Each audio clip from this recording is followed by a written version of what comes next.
Hello, welcome to Jason the Old Millennial. My name is Jason, speaking to you here in my bedroom in the great state of Kansas, and I'm back to deep dive another band or artist, something that I've been doing in the past. I love going through a whole artist's catalog of their discography, and also kind of do a lot of research on the band, listen to all their albums, like I said, and come up with like a ranking of their albums, come up with top 10 songs. Anyways, just a way to really delve into this band and kind of talk about it here on my channel. And, you know, if you know anything about this band or you don't know anything about this band, you'll learn something about them just as I have. So I love learning about new artists and so forth. This time I'm deep diving the band Kansas.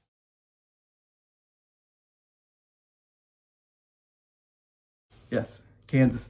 Seems like a pretty obvious band for me to cover since I am from the state of Kansas, as I talk about in each video. Born and raised here, lived here my whole life. So, of course, I'm bound to talk about a band with my state's name, Kansas, in it. Actually, I'm covering the band because of my friend Nick from Townsend 505. I did a contest recently with him and Scott from Soundlab Studios, a music trivia contest, and Nick won by not by a lot. It was a really good contest, but Nick ended up winning the contest, and I asked him, all right, name me an artist or band you want me to deep dive.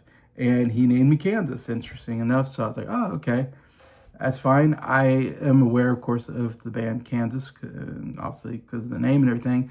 Obviously, they have a couple big hits with, you know, Carry On My Wayward Son, Dust in the Wind, and Point of No Return are the ones I know on top of my mind.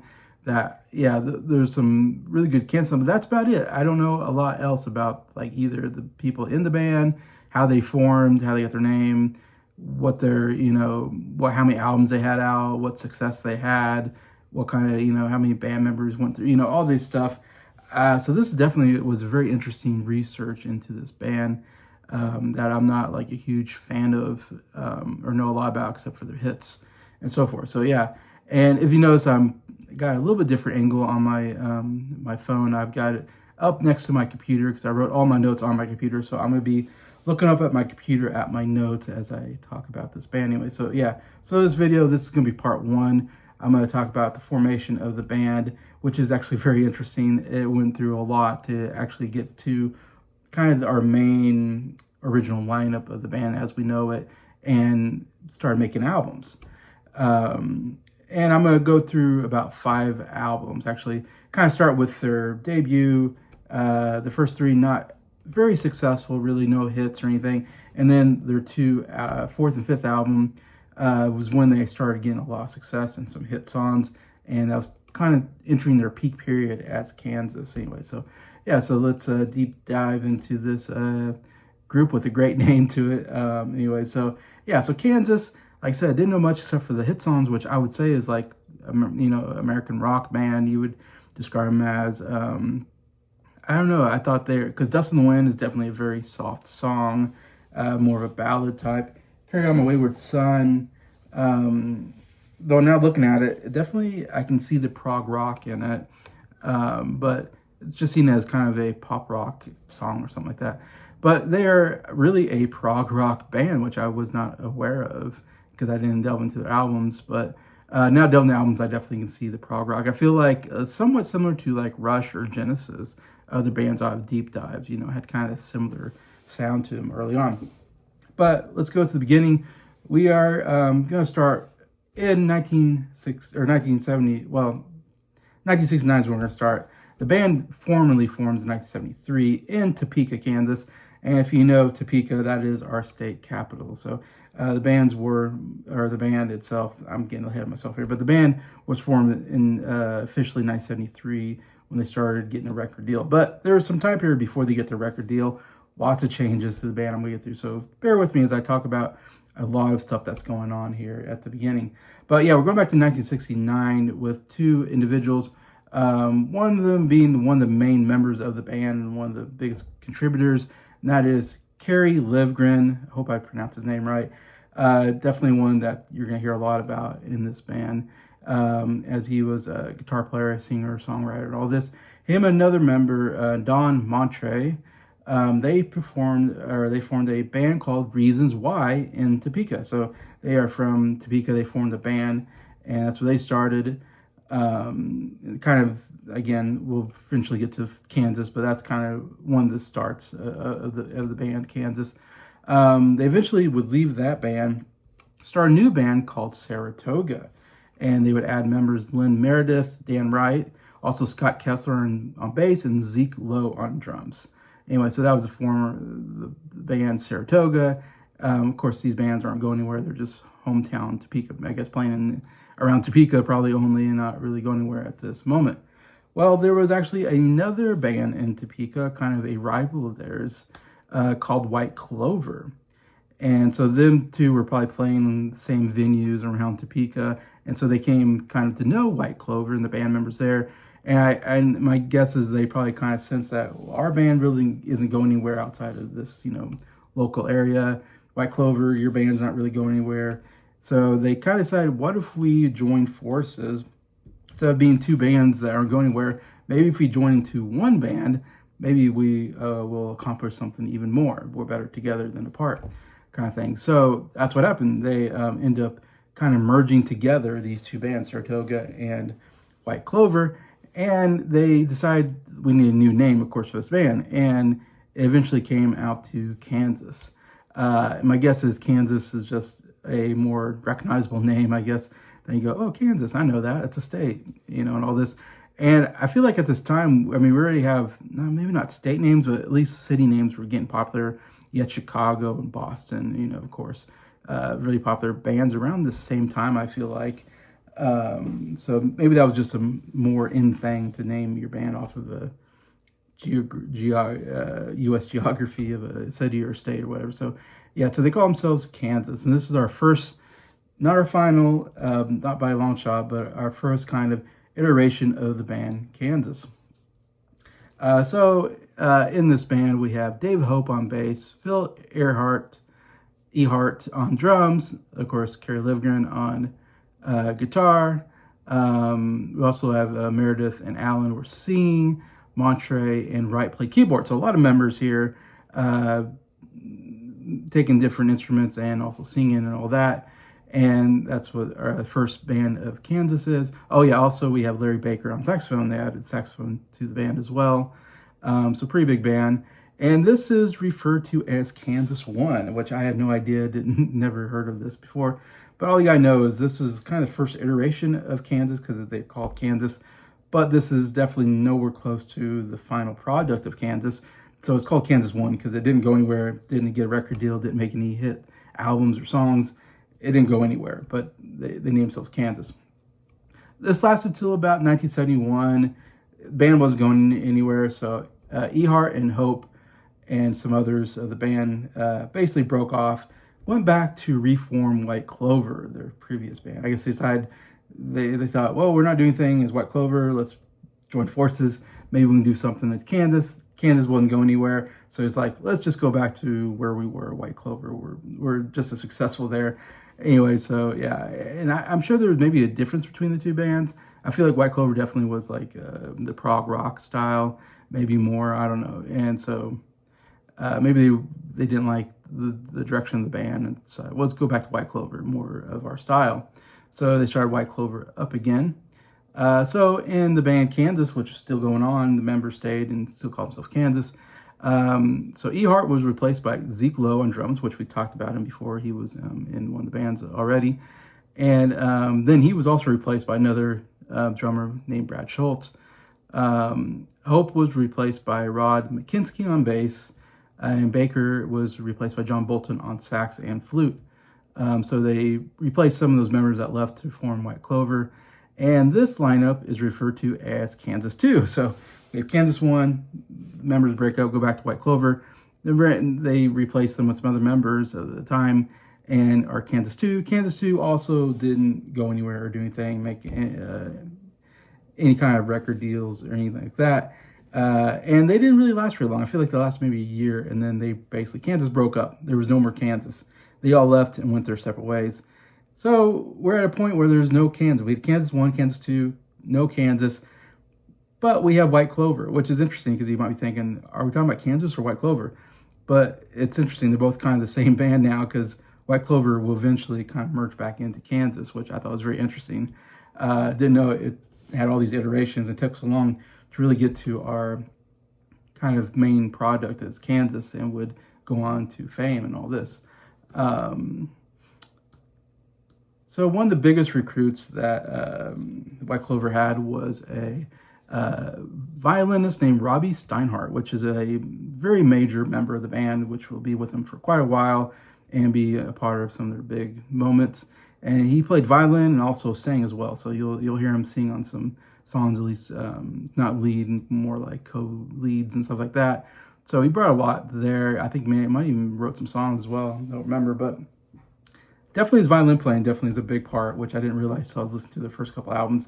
They definitely were heavy on the violin in a way I've never heard before, and we'll get to that here. Other really major member they recruited is Steve Walsh on vocals and keyboard. And Steve Walsh, definitely another, to me, it's like Livgren and Walsh kind of became the two major members of Kansas. And when you think of Kansas, those two are definitely very vital at first, at least. There's stuff will happen later on, but they definitely were the main like songwriters and singers and all that, and arrangers in the band. So yeah, Steve Walsh, very big member, really good voice too. I really like Steve Walsh's voice overall.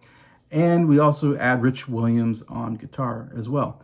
And so this band, White Clover, playing with this, definitely was getting somewhere a little bit more. I think they started to get Steve Walsh maybe and Reinhardt and Steinhardt, definitely, big members that really added a lot to this group. And they started getting more noticed as a group at this point. In 1973, they added Kerry Livgren on guitar. So Livgren comes back into the band after Kansas won, I guess. He must have left and went somewhere. And so, nice addition. We get Kerry Livgren back. Again, like I said, Livgren and Walsh are a huge part of this band. So that was definitely a big get back in the band. Like I said, they were starting to make more waves here in Topeka at this point, around 1973. The big moment happens this year, in fact, when an assistant to Don Kirshner started his own label called Kirshner record label, and he had an assistant named Wally Gold, who was a producer for artists on the record label. He heard he saw a performance in Ellenwood, Kansas. I don't know what that is, but he saw a performance of the band in Ellenwood, Kansas, liked what he heard, asked for a demo tape. They gave him a demo tape. He heard the demo tape, thought it was a pretty good demo tape, thought this could be a band we could add to the Kirshner record label, went to Don Kirshner, showed him, I guess, the demo tape probably, and probably recommended them, said, we should sign this group to a record deal. I think maybe they're going somewhere. Again, we're called White Clover, I still believe at this point. So Kirshner agreed to it, and Wally Gold went to them to sign them on the Kirshner label, but he decided to change their name back to Kansas. I guess he must have heard that this whole thing about White Clover and Kansas and all this, and I guess he thought Kansas was a better overall name than White Clover. I don't know why. White Clover doesn't sound too bad, but again, maybe Kansas was just the end thing to do, naming your band after a city or state, and so he went with Kansas, more recognizable name. I guess maybe he thought he could promote it a little bit better, all that. So that's where we get basically our main Kansas band and our main Kansas original lineup. So it took about 3 iterations before we finally got somewhere with the band Kansas and what they'd be known for the rest of their career. Anyway, so Kansas in 1974 will release their very first album called Kansas.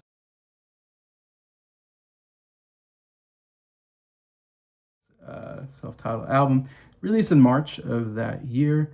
Again, this is a very prog rock style album, very long songs on them, lots of instrumentations.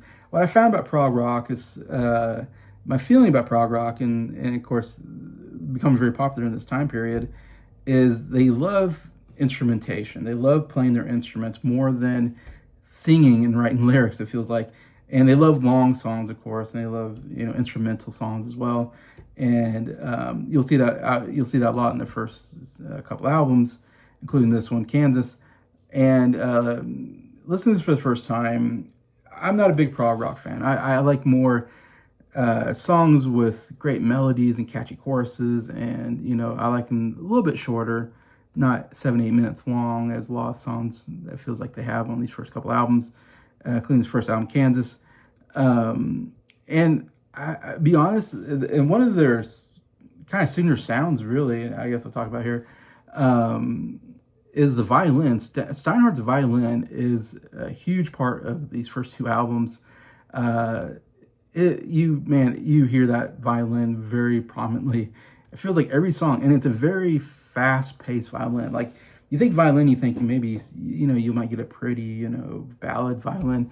No, this is like, I don't know, boogie-woogie jazz, like a violin or something.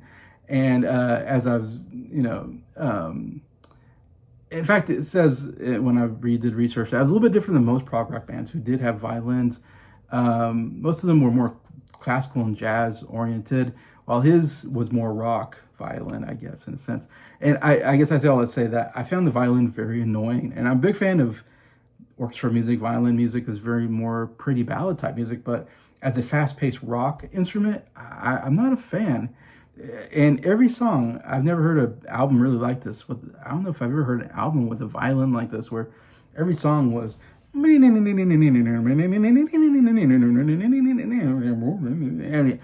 all these noises. Just say it was just very fast-paced violin, and you're just listening. Oh, geez, like this violin, like it just goes and goes and goes, never stops. It's just fast-paced, and I'm not a fan of it. I don't know. I really did not like the violin playing on these songs. Kind of a turn off for me, but definitely gave them, as I said, maybe differentiate them from any other group. Never heard another group anything like this. Overall, the album wasn't a huge success. It charted at number 174 in the U.S. And usually when I'm doing these, I look at the charts. I usually just use the U.S. charts, unless it's a U.K. band. I might use both U.S. and U.K. But in this sense, when I talk about charting, it's all going to be on the U.S. Billboard Top 200, basically. So 174, pretty low on the Top 200. And no big hit songs, of course, and that's a big problem, I think, with prog rock. And I think Rush and Genesis came across the same problem. When they're doing prog rock, you can't have a hit radio song if it's 7-8 minutes long. They want it under 4 minutes usually, or whatever, under 5 minutes, I don't know. And this album, though, I don't remember every single song on it, but I just remember, I think there's might have been like a 10-minute song on there. But there's a couple of others, and there weren't that many songs, maybe 8 songs on this first album. And I feel like there was a couple 7 or 8 minute songs on there. Overall, it was kind of a long album for only 8 songs, and it really turned off for me overall. Obviously, you can't have any hit songs with that, and that's a big problem with prog rock for me. Again, it's a lot of it's just, like when you have a 10-minute song, most of it's just jamming. It just feels like the band jamming, and it's very impressive. I mean, I'm not saying they're not good musicians, very good musicians. Guitar playing and drumming is very good too, and the keyboard playing, whatever, bass playing, everything sounds really good, but I get bored really easy when it's just instrumentation. I love more singing. I love harmonies. I want a good, catchy number in there, and there's nothing catchy about just instruments kind of jamming, and that's what I felt like a lot.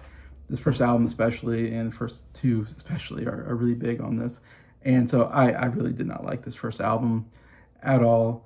Most songs, like I said, were written by Livgren and Walsh, and they both had a little bit different writing styles. I thought it was interesting. Kerry Livgren's, they were more of the longer, more elaborate songs on the album.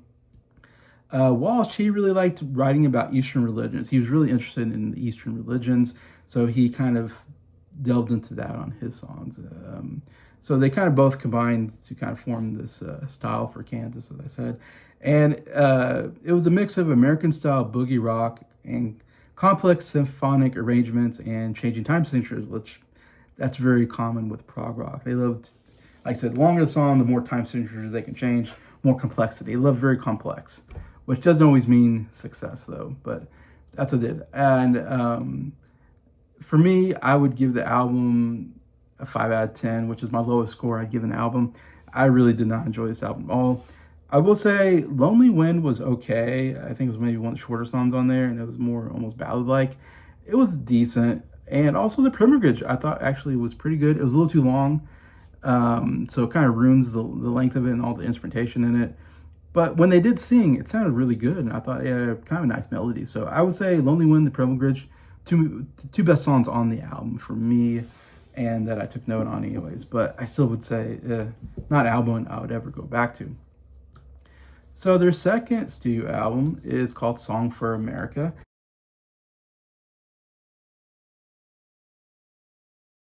This was released February of 1975 and did much better, chart at number 57 in the US.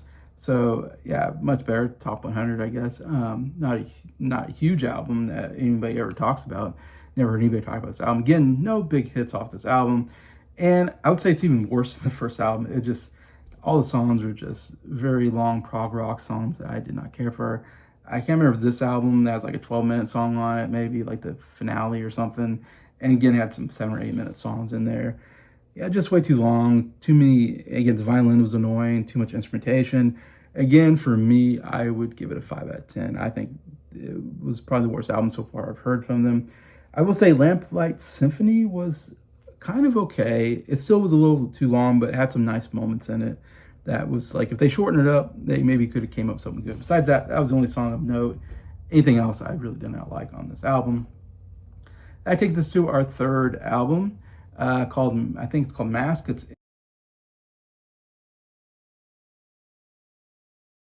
Masque, so I'm thinking it's Mask or Mosque. It might be Mosque, I don't know. It was released in September of 1975, so their second album of 1975. And this charts number 70 in the US, so a little worse than the second album, but better than the first album. And again, not a major album of note, no major songs here. So there's definitely, the first 3 albums, definitely their beginnings, definitely very prog rock, not a lot of success commercially, you can say. Though I will say, I kind of like the third album. It's actually one of the best albums so far I've heard, and I haven't heard all their albums yet. I'm just kind of beginning on this. My hot take, I think it's my favorite album out of the first 5. I've listened to the first 5 albums, which I'm talking here on this video, which might be a surprise. It's not considered as good as the next 2, but it actually wasn't too bad. And I think a lot of it was that Kirshner, after the first 2 albums, was like, you know, can we try to come up with a hit song? Can we try to come up with something we can put on the radio, something more commercial sounding? So I think, and that happened, I think, with Rush. I know it did happen with Rush, and probably Genesis as well. I think the prog rock is like, okay, you guys are really talented, but can we come up with a hit song? Can we make some money off of this product? You know, so obviously the record label head is going to pressure you, and all this. And not that the third album doesn't go away from prog rock; it still has those prog rock elements, but it definitely has more shorter songs that are a little more catchier, better melodies, and I think vocally really good. In fact, I think the third album, Walsh himself, basically did all the singing on this one. I think I have it up, or no, I have okay. But I think Walsh maybe sang most of the songs, and I really like Walsh's voice. I think he has a really good voice. Yeah, surprisingly, this had a couple songs, no hits, but I thought were actually quite good and surprised me a little bit. It still had like a 10-minute song in there, I think. I think the Pinnacle, I think, was the last song, and it was still pretty long overall. But I will say a couple of songs I really like. 2 Cents Worth, my favorite song on the album. Wasn't very long, under 4 minutes long. Actually, nice song. I really quite enjoyed that song. I was really surprised, like, oh, okay. Not a hit song, but I was like, I could really get onto the song. Icarus, Born of the Wings of Steel, I thought was really nice. It was still a 6-minute song, but still very nicely played. I think had a really nice melody to it, good vocals. And All of the World, I thought was, again, it was like a 7-minute song, or a 6-minute song too, but a little long, but still very nice. I thought a very kind of pretty kind of song, and definitely saw more of their talent here and saw what they maybe could do, and that they had some ability to make good music after those first 2 albums. I thought was horrible. The third album, I wouldn't say it's like a great album, but I would give it a 7 out of 10. Not like a recommendable album necessarily, except those 3 songs I would want to listen to again. Again, maybe an album I can listen to more, and it might get up to an 8 out of 10. But right now, I'll say 7 out of 10 because it still had some long proggy songs I did enjoy. But definitely a huge step up from the first 2, I would say. Definitely an album I would even say maybe try that one out. If you love prog rock, you might like the first 2. Like my three friends, Briar, Scott, and Nick, love prog rock way more than I do. So there's always a possibility they'll enjoy that more. But I want to say the violin was not as prominent either. It wasn't annoying like the first two albums. Super annoying. This third album, I really hardly ever heard the violin. So I wonder if someone got note to be like, you don't need to do the violin so much. So I thought that was a huge plus on the third album. Anyway, so those first three albums, though not super successful, like I said, commercially, no hits, not 57 is the best they did charting wise, but they were kind of developing a cult following just by their touring. I guess their concerts evidently maybe very well done and very, of course, like I said, musically very good band, very talented. So they were able to tour these albums and get somewhat of a little bit of a following. And it sounded like Wally Gold was really good at promoting the tour. So at least that was something that kept them going and I guess maybe kept them from making more albums. Now, fourth studio album.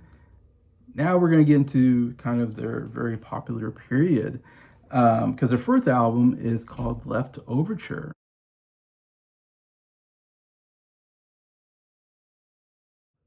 Which was released in October 1976. And this is their most successful album, considered the best album by many, and charted it sold the most to this point, and to today was their best-selling album. It charted number 5 in the US. So, I mean, pretty big jump from that. Second album was number 57, was their best charted, to number 5, top 10 charted album, and was 4 times platinum, and like I said, highest selling album to this date, and I don't see them make any more albums, possibly. Anyways, a lot of that is because they finally came out with a huge hit, and that is Carry On, Wayward Son, which reached number 11 in the singles chart, Billboard Top 100. So that was their first and only hit song on the album, but it was big enough, of course, to this day, big radio hit. I would say one of their 2 real signature songs that they're always going to be known for. Got some good good harmonies in there, and excuse me.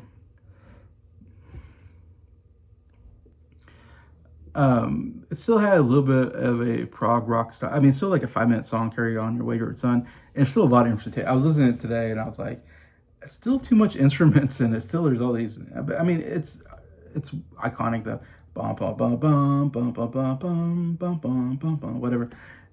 But I was listening, going, boy, I forgot how much instrumentation's in here.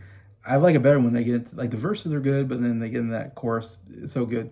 That Carry On, Your Wayward Son, something when you are done, don't you cry no more. Bum bum bum bum bum bum bum bum. Yeah. There was some really good stuff for this song. Though I would say I find it kind of maybe overrated. As I was listening today, I was like, I don't know if I'm that big on the song as I thought I was going to be. There's some great moments in the song for sure, but still there's too much just instruments going on and no singing. That I wish cut down on all the instrumentation and focus more on the actual singing, the melody, the harmonies, and the chorus. And like I said, this is the best chorus that they definitely have come up with so far on this anyway. So, but yeah, Carry On, Wayward Son, yeah, good stuff there. It says this album did very good. I like the name of the album, Left Overture. It's kind of a play on words because leftover and overture, and they love using words like overture and stuff like that in prog rock. A lot of these classical terms. So I did like. It doesn't roll off the tongue, but I do like the play of words of leftover and overture mixed together on there. There's a couple other decent songs on there. The Wall, I thought was decent, though pretty long. I really like Opus Insert. Might be my favorite song. This another hot take. Opus Insert might be my favorite song in there. Again, it's not too long. It was kind of a nice overall melody and singing and all that. Cheyenne Anthem, though, a long song, was actually a very beautiful song. A lot of good instrumentation there. This was actually a pretty good album to combine a little more commercial sounding. Like I said, you have a song you actually put on the radio finally with Carry On, Wayward Son. So it had some nice moments there while still kind of having some prog influences in there as well. So it's a mixture of more rock and prog rock, mixed together. And definitely, obviously, made it a more popular album because of that. So I think they're definitely going the right direction with the third and fourth album. We'll see when I listen to the other albums where this all goes. I'd give this a 7 out of 10 as well. I'm not, again, not huge, like a recommendable album, but still much better than the first two albums. And again, I might prefer the third album over this album, which is crazy. But it's still definitely a big album for sure. Like I said, there's 4 songs on here I actually kind of enjoyed, which is pretty good for them at this point. So definitely one, maybe it can even grow on me if I listen to it more. So definitely one you have to check out. Definitely their biggest album. So Left Overture, definitely check that one out. I would say skip the first two, listen to the third and fourth album for sure, in my opinion. But we'll talk about one more album before I go on part one, because it's definitely their other big album. These two are their biggest albums. Left Overture, and then their 5th studio album, which is Point of No Return,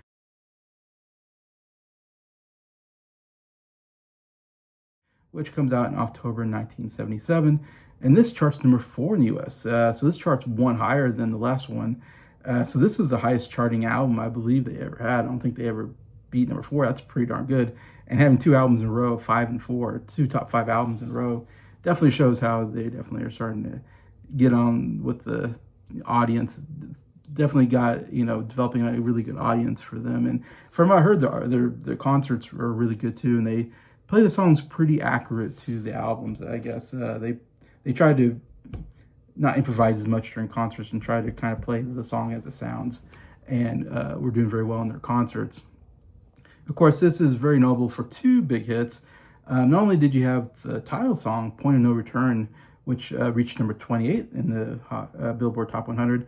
And that's a really good song. I really enjoyed that. I forgot about that song until I was listening to this album today. And I was like, oh yeah, that's a super catchy song. Again, this is, when they do songs like this, Kansas is great. They just don't put out these type of songs very often. But yeah, it's super catchy, kind of poppy song.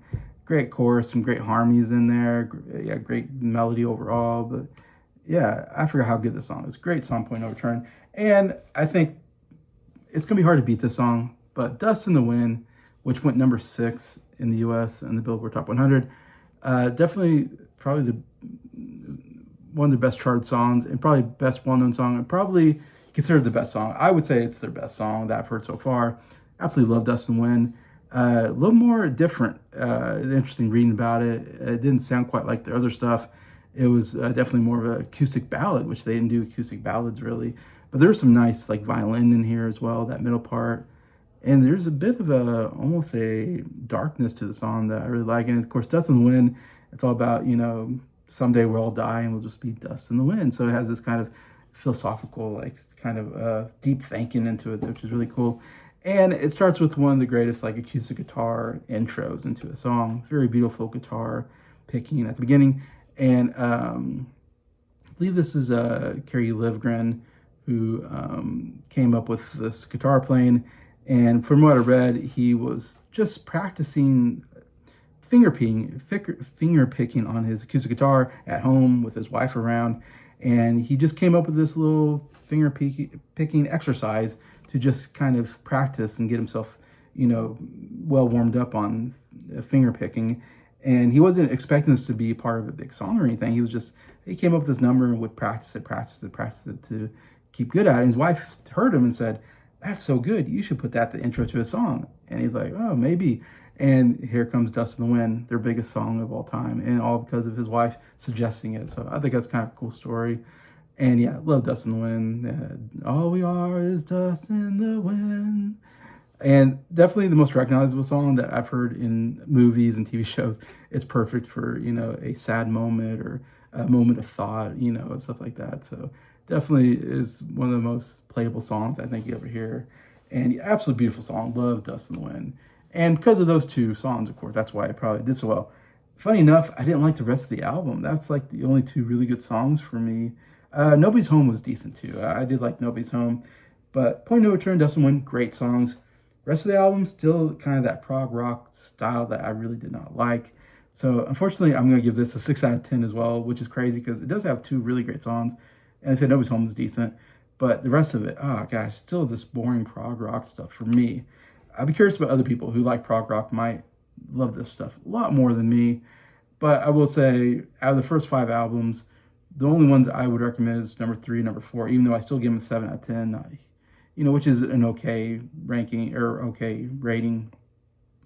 Those are two definitely the more commercial sounding albums for me, and had the better kind of maybe shorter songs on it in these five. So that's just my personal opinion on these first five albums. Anyway, so I'll stop there with part one. We'll get to part two, where we'll continue with their success after these first two, and then we kind of see them go into a different direction as well. So very interesting stuff going on here. But thanks so much for watching this. Hope you enjoyed this deep dive in this band, Kansas. Thanks to my friend Nick for suggesting this band to me, and I'm excited to see what they have in store in the future. 16 albums, so a lot of albums to get through, but this is definitely like their main big period to get through right now. And please free to tell me what you think about the first five albums, if you have an opinion on them, if you're a huge fan of Kansas and these style. I'd love to hear anybody's thoughts. Besides that, thank you so much for watching this video. Thank you for liking it, and thank you to all my subscribers for supporting the channel. I appreciate you all. I hope you have a good day.